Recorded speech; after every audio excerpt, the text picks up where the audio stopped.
그 다음에 결혼을 했어. 네. 애 놓기 전이에요. 네. 요때 딱 살아보고 야 이거 자식 놓고 길게 가면 곤란하다라고 판단할 수 있을 때가 있을 거 아니에요. 네. 어떤 증상, 의사니까 이렇게밖에 못 물어보는데 어떤 증상이 있으면 자식 놓기 전에 빨리 정리하는 게 나을까요? 제가 아는 분이 이런 케이스가 있어요. 연애를 2달 하고 결혼을 했는데 딱 결혼식하고 신혼여행 가는 날 이상하더래요. 어떤 증상이 있었어요? 어떤 증상이 있냐면 갑자기 너무너무 친절했던 이 여자분이 갑자기 싸늘해지고. 왜요? 결혼해서 좋아진 막 신나야 되지 않아요? 사실은 이분이 아시는지 모르겠지만 우울증이 심각했던 거예요. 여성분이. 그래서 우울증이 굉장히 깊은 분이 우울증이 있다는 걸 속이고 결혼을 하시고 결혼하는 날부터 그 우울증 증상을 나타났어요. 나타나가지고 청소도 안 하고 밥도 안 하고 허니문 베이브가 생겨서 아기를 낳아버리고 그리고 화가 나면 이 우울증 계신 분들 조울증 같은 위아래가 거 심하죠. 아시죠? 네. 조울증 그러니까 우울증보다 조울증이 있으셨던 분인데 조증인 상태에서는 막 심각하게 막 이렇게 하시다가 기분이 나쁘면 칼을 들고 뛰는 경우도 있고 칼을 들고 막 화를 내고 막 이런 일이 임신한 상태니까 이제 헤어지지 못하고 이런 경우가 생기거든요. 그래서 결혼했는데 너무 우울증이 심각하거나 초반에 이게 그걸 치료할 의지가 없는 분들은 아기를 낳았을 때 굉장히 위험해지거든요. 그런 경우는 조금 피하시는 게 제 상담 사례로는 그런 케이스가 중요한 힘들었어요. 얘기죠. 네. 혼인 전에 뭐 이렇게 오랜 연애 기간 동안에 이 친구가 뭐 우울증을 좀 앓고 있다 그런 건 또 다른 거지만 네. 2달 만에 그렇게 서둘러 한 결혼이라면 빨리 물르는 게 답이겠네요. 그렇죠. 아기가 없었다면 아마 그 부부도 그랬을 수 있는데 아기가 태어나면 그게 어려워지는 거죠. 신혼 초에 아기 갖기 전에 그 고부 갈등 같은 게 부당한 그러니까 며느리 쪽에 부당함으로 생기는 고부 갈등도 있을 거 아니에요. 그럴 때는 그 치료가 가능할까요? 치료가요. 불가능한 케이스를 제가 또 하나 말씀드릴게요. 이제 고학력의 남자와 고학력의 여성이 만났습니다. 결혼을 해서 아기를 바로 낳았어요. 처음엔 티가 안 났는데 이분이 저장강박이신 분이었던 거예요. 오래 연애를 하는 동안은 몰랐는데 성인이 연애할 땐 모를 수 있죠. 결혼을 하고 나니까 택배부터 모든 짐을 계속 쌓아두시는 거예요. 아기도 낳았는데 옷도 이렇게 그냥 산더미처럼 쌓는지 봤어요. 그래서 결혼하고 5년이 됐는데 시부모님을 한 번도 집에 못 부르고 아기가 태어나고 나서는 아기를 보고 싶으면 집 앞 카페에서 아기를 보여줍니다. 30분간. 자기 집이 엉망이니까. 집도 엉망이고 자기 집에 누가 들어오는 걸 싫어하는 거예요. 창피해서도 안 모르겠다. 그렇죠. 네. 그래서 결국은 이혼이 됐습니다. 왜냐면은 시부모님한테 아기를 보여주려고 안 하고 아들 집에 절대 못 들어오게 하고 이런 케이스들이 저한테 상담사한테 종종 있어요. 그게 정신과에서도 네. 조울증 약이 있거든요. 네네, 조현병도 약이 있어요. 근데 네네, 알고 있어요. 강박이나 네. 이 편집광 같은 경우는 참 약이 없어요. 야, 힘들죠. 네, 약이 없어요. 한계가 있죠. 예. 그런 거를 데이트하고 결혼을 생각하면 그런 걸 좀 많이 유심히 들여다봐야 되겠다. 네, 그리고 연애할 때는 너무너무 깔끔하고 예쁘게 하고 나오기 때문에 서로 모르는데 결혼하면 그런 긴장감이 없어지면서 우울증이나 조울증이나 이런 강박이 있으신 분들은 집안 환경이 달라집니다. 그래서 집안에 계속 쌓아놓고 뭐 전기밥솥 열었는데 뭐 곰팡이가 쓰여 있는 경우 이런 뭐 구더기가 있는 케이스도 있고요. 제 상담 사례 중에 그런 일들도 있기 때문에 그럴 때는 빠르게 치료를 하겠다는 게 아니면 빠르게 헤어지는 게 서로를 위해서 좋을 수도 있습니다. 네. 그다음에 이제 아기를 놓고 한 5년 이상 살았어. 네. 살아야죠. 네, 살아야죠. 이제 우리는 이제 그쯤 되면 우리 같은 나이쯤 되면 자식 낳았으면 참고 살아라 그러는데 맞아요. 그래도 치유 불가능한 상담 케이스가 있을 거예요. 그런 케이스는 이제 바람이죠. 아기 낳고 한 5년 지났는데 뭐 남자들도 바람을 남자들이 바람을 주로 핀다라고 생각하지만 요즘은 비율이 비슷합니다. 아니 뭐 상대가 있어야 바람을 피니까 그렇죠. 똑같죠. 네, 비율이 비슷해요. 그래서 저희 그 상담 사례 오시는 분들 여성분들은 한 90%가 가정을 지키겠다고 오시고 남성분들은 50%는 그냥 딱 포기하고 50%는 가정을 지키겠다고 상담을 오시기 때문에 여성들이 바람 피는 비율이 적은 것처럼 느껴질 뿐이에요. 사실은 여성분들 바람도 굉장히 지금 흔하고 5년 차 됐을 때 제가 이런 얘기를 계속 드려도 되는지 모르겠지만 사실은 여성들의 바람은 우울증과 연관이 깊습니다. 예. 본인의 우울증을 사실은 남편 때문이다. 남 탓하기 굉장히 좋잖아요. 그렇죠. 자신의 기저 속에 있는 것을 남편을 잘못 만나서 내가 우울해. 남편이 바빠서 우울해. 그러니까 나는 바쁘지 않은 양아치를 만나는 거예요. 그래서 바람을 많이 피고 이러면 여성분들 같은 경우는 바람이 나면 아이가 옷섬을 쥐고 있으면 자르고 나간다는 속담이 있어요. 옛날부터 알고 말이 있죠. 계시죠? 그렇죠. 예. 그런 정도로 가정을 포기하고 집을 나가시는 케이스가 너무너무 많습니다. 아주 비일비재해요. 남성분들은 그냥 약간 바람이에요. 양쪽을- 바람 바람이에요. 피고 네, 미안한 네. 마음을 갖고 집으로 들어가는 게 그렇죠. 남자고. 양쪽을 쥐고 있으려고 하는 경우도 많은데 여성분들은 한쪽을 확 놔버려요. 아하. 놔버리고 애들도 놔두고 가는 경우가 굉장히 많습니다. 그런 케이스는 좀 불가능해요. 우리 동치미 제작진 분들 많이 보시고 정말 남자만 갖고 이렇게 욕하지 마세요. 아니 남자분들 힘겹게 한 케이스 저한테 많이 갖고 있죠. 근데 네. 오늘은 여성분들 얘기일 뿐이니까요. 그렇죠. 네. 네. 그러면 이런 제가 이제 미혼일 때, 그다음에 신혼 초 아기가 없을 때, 아기가 적당히 자랐을 때 이게 나쁜 여자 유형들이 여러 가지 형태로 나타나잖아요. 네, 그렇습니다. 치료, 치유 혹은 회복 가능한가요? 본인이 의지가 있을 때요. 병원도 마찬가지라고 아까 말씀해 주셨는데 내가 와야 돼 병원에. 예. 그렇죠. 그리고 환자가 내가 예. 문제가 있다고 생각해야 그걸 고치려고 하는데 네. 내가 문제가 아니고 시어머니가 문제 있고 남편이 문제 있고 나는 아무 문제가 없어 이런 분은 치유가 불가능합니다. 그러면 네. 이게 관계잖아요. 부부라는 네, 네, 게 뭐 네, 네, 네. 혼자만의 잘못은 또 아닐 수도 있어요. 예를 네. 들면 그 30만 원을 용돈을 1억 1,000만 원 벌어다 주고 30만 원 용돈 받는 그 남성분도 나는 딱 얘기 듣는 순간에 예를 들어서 1,000만 원을 벌어다 줬어.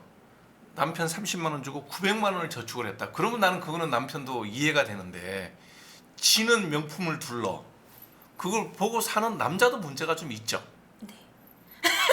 네. 이렇게 나쁜 여자 옆에는 네. 뭐 이상 좀 성격적으로 하자가 있는 남편이 있다고 봐야 되지 않을까요? 아니요. 그렇게 해석하긴 좀 어려운 것 같습니다. 왜냐하면 남편분들 같은 경우 이제 그런 케이스는 남편분이 아내가 돈을 모으겠다고 하니까 아내를 행복하게 해주고 싶은 거예요. 그 돈을 모은다면 내가 얘기했잖아요. 100만 원 생활비를 갖고 30만 원 놔주고 70만 원 갖고 아껴 쓰고 900만 원을 저축을 해서 통장을 보여주면 야 고생했다. 그래도 우리 한 100만 원만 더 쓰자. 이렇게 얘기하는 관계면 상관이 지는 명품을 둘렀다 그러잖아요. 명품 하나 사면 그래도 500만 원, 1000만 원 쉽게 나가잖아요. 맞아요. 예. 맞습니다. 그렇게 돈을 쓰고 그렇게 돈을 모아놓은 건 없을 거라고 분명히. 제가 나중에 얘기를 들어보니 준 돈에 비해서 터무니없게 적게 모여 있고 당연한 얘기죠. 네. 그거야. 그 척 보면 눈에 네. 보이는데 네. 근데 그걸 남편은 보고 그걸 몰랐다 그러더라고요. 명품 들은 거를 그냥 명품을 해도 그게 그렇게 비싼 것도 모르고 그다음에 돈을 그래도 많이 잘 모으고 있다라고 믿었던 것 같아요. 근데 결국은 이제 그 돈도 다 가지고 가셨기 때문에 그러니까 그 남편도 그러면 그걸 몰랐다는 남편도 문제는 좀 있다고 봐야 되지 않나요? 문제가 있다기보다 저는 문제라고 이야기하는 걸 별로 좋아하진 않는데요. 그냥 그분이 너무 아내를 믿었구나. 너무 믿었던 것이 문제라면 문제구나라고 생각할 수 있을 것 같습니다. 또 믿을 거 아니에요. 다른 그렇죠. 배우자. 그러니까 그 남편이 네. 문제죠. 그럼 문제라고 하죠. 그러니까 무조건 믿는다는 것도 문제일 거 아니냐 이 얘기죠. 네, 그렇죠. 네. 네, 네. 근데 그 사람이 본성이 그런 분들이 있거든요. 그러니까 그런 분들에 대한 솔루션은 또 있어야 될 거 아니에요. 이 두 번째는 그러면 안 되잖아요. 재혼을 저는 한다고 치면. 부부가 어떤 그 성적인 약속의 의미보다 경제적인 공동체로서의 역할도 잘해야 된다라고 경제 생각합니다. 공동체는 네. 요즘에는 아주 민감한 단어긴 한데 저도 동의해요. 네, 그 네. 부분이 중요하다고 생각하기 때문에요. 그걸 함께 다 오픈하고 볼 수 있고 계획적으로 서로 잘 세워서 투명하게 관리가 돼야 된다라고 생각합니다. 근데 요즘에 또 보면 젊은 사람들은 네. 여자분들도 다 맞벌이 하는 경우가 많으니까 내 돈 내가 네 돈 네가 공동생활비만 나눠내는 거 네, 이런 그런 유형도 케이스도 되게 많습니다. 많더라고요. 네. 저는 그걸 되게 부정적인 시각으로 보거든요. 저도 약간 그렇습니다. 그러니까 네, 내놓고 네. 합쳐놓고 그다음에 우리 각자 이렇게 쓰고 남은 돈을 얼마는 저축을 하자 이게 돼야 되지 않아요? 저는 함께 합쳐놓고 모을 돈을 먼저 쓰고, 쓰고, 남은 저축해놓고 돈을 나눠 갖고 쓰는 써야 거죠. 된다라고 뭐, 생각해요. 맞아. 네. 근데 그러면 그게 돈이 모이죠. 얼마라고 다 공개돼야 되지 않냐. 그렇죠. 공개돼야죠. 근데 안 하는 것 같더라고요. 안 하는 케이스가 사실은 여성분들도 많고 남성분들도 많고요. 제가 또 한 사례를 며칠 전에 경험을 했는데 18년 만에 이혼한 부부가 있습니다. 그래서 왜 이혼을 했냐라고 이제 아내분께 여쭤봤더니 정말 18년 동안 남편분이 같이 공동생활을 했는데 남편이 한 번도 자기 통장을 보여준 적이 없고 아기가 둘인데 애들을 수학학원을 보내면 수학학원 보내는 돈 반을 준답니다. 반은 어떡하라고요? 반은 네가 내라고. 어떻게? 전업주부가. 전업주부 아닙니다. 같이 일을 합니다. 네. 이러면 뭐 반반 낼 수는 있죠. 근데 너무 칼같이. 근데 이 아내분 입장에서 이건 거죠. 아이를 내가 계속 양육하니까 아이들한테 쓰는 돈이 내가 훨씬 많다라는 거예요. 남편은 딱 반만 주니까 만약에 빵을 사 먹였다 10,000원짜리 그럼 5,000원을 준답니다. 아니 그런 남자랑 18년 왜 살아 그러면? 아이가 둘이나 있잖아요. 그리고 애 하나 놓을 사랑했으니까요. 때 그러니까 그게 난 그 여성분도 답답한 게 그 남자가 나쁜 놈인데 그냥 네, 나쁜 놈이죠. 나쁜 네, 놈인데 네. 돈을 벌어 갖고 왔는데 그런 식으로 하는 남자가 뭐 첫부터 그랬을 거 아니에요. 처음부터. 처음부터 그러지는 않았대요. 아이가 태어나면서부터. 아니 그전에 생활비는 그럼 다 줬대요. 그전에 생활비는 이제 뭐 그렇게 반반할 정도는 아니었다라고 얘기를 그러니까 하시더라고요. 딱 그럴 때 알아봤어야지. 빨리 끝내야 되지. 그러니까 그런 나는 단초가 있을 때 네. 이게 수정 가능한 그 부정적인 면인지 수정 불가능한 면인지를 딱 물어보고 나는 빨리 끝내는 게 답이라고 생각하거든요. 원장님 같은 성격은 그렇죠. 근데 결혼해서 이제 뭐 결혼에 대한 환상이 다들 갖고 있는데 처음 결혼해서 좀 힘들게 하더라도 살면서 나아진대 뭐 이런 기대치를 갖게 되거든요. 쉽게 끝내기가 쉽지 전문가 입장에서 그러니까 안 바뀌는 거 있잖아요. 그런 성격은 절대 안 바뀌거든요. 딱 물건 뭐 사면 반 나눠내는 거 이거 처음부터는 그랬을 거라고 봐. 내가 농담처럼 결혼한다 그러면 여성분한테 하는 얘기야. 통장 빨리 빼서라. 남자는 회계만 투명하면 다 착하게 산다. 남자가 나가서 바깥에서 나쁜 짓 하려고 그러면 다 돈이 들어. 맞습니다. 근데 요즘 돈을 자기 회계만 투명하면 속된 말로 카드 가지고 나쁜 데 가서 쓰지는 못하거든요. 그렇죠. 다 현금으로 쓰려고 하죠. 그러니까 이제 그게 회계가 투명해지면 그게 없어지는데 그걸 맡겨놓고 그 다음에 이 사람의 모든 행동이 부부에 합당하게 행동하길 바라는 거는 그건 너무 어렵다. 근데 아내의 입장도 마찬가지고 남편의 입장도 마찬가지고 돈을 함께 버는 입장에서는 아내에게도 너의 통장을 다 보여다오 하기를 되게 힘들어 하시고요. 요즘에는 남편에게도 너의 수입을 나에게 공개해다오 하기도 되게 힘들어들 하세요. 요즘 분위기가. 그러면 결혼을 왜 하지? 나는 그 생각이 드는 거예요. 같이 뭔가를 일구는 노력을 하지 않게 되면 결혼을 왜 해요? 그냥 좋을 때 만나고 싫으면 헤어지면 되지. 연애하면 되죠. 네, 그냥 가볍게 연애하면 되죠. 통장 따로 갖고. 네. 근데 요즘 분위기가 그렇고 제가 그래서 그렇게 이혼하신 그 아내분에게 이혼을 정말 잘했다. 잘하셨나요, 내가 봐도. 그래서 결국은 이게 계속될 거다라는 생각. 일찍 결혼했기 때문에 나이가 젊으신데 그거를 계속될 거라는 생각이 들어서 깨끗하게 갈라섰다라고 얘기를 하더라고요. 그래서 정말 이게 경제적으로 이게 아까 말씀하신 대로 협력이 되지 않을 거면 저는 헤어지는 게 맞다라고 말씀을 드리거든요. 그러니까 남자도 네. 이런 나쁜 여자를 만나면 이 얘기를 해야 되겠네요. 네가 고칠래? 같이 상담 치료 받을래?